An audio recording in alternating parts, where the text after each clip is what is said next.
30-second answers. Again, somebody before I heard mention RVs. What would you do about the RV parking and other lived-in vehicles parked on streets in the district? Do you have any suggestions also about parkings in general that you could add? I think shortage of parking is a problem because as Angelenos, we have a tendency to get in our cars if we have to go more than 2 blocks. And then we circle around for 20 minutes looking for a parking spot, polluting the air and causing more congestion. So we have to work harder to find more parking and make it more available. And how about the RVs? RVs, as far as RVs, a lot of neighbors are putting up no parking 2 to 6 a.m. signs, and they think that they've solved the problem because it's out of sight. But even though it's out of sight, it is not out of mind. We are just playing musical chairs. We need a more comprehensive program. All right, thank you. Mr. Doc.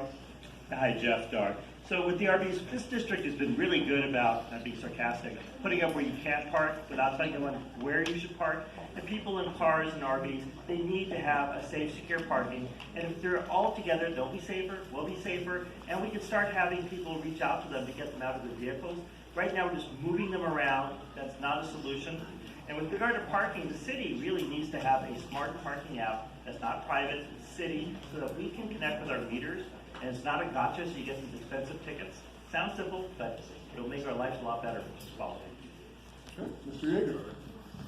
Yeager. Well, in that homelessness plan that I addressed probably about 25 minutes ago, it'll have safe parking. It'll allow for these RVs to come off the streets and have a place to stay.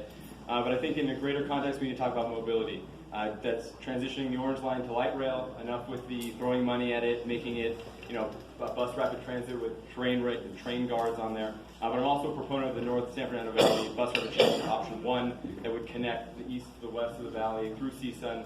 CSUN is a natural transit hub. There's thousands of college students that are looking for parking all the time, and I think that's just a natural fit. There you go. Thank you. Ms. Malloy. If I'm not mistaken, your specific question was, what's our opinion about RVs? Yeah, what we do about RVs and any suggestions that you care to add about parking in general. Yes. So my opinion, like many of my neighbors, is I do not like to see humongous RVs parked on my street or in my neighborhoods, especially long term.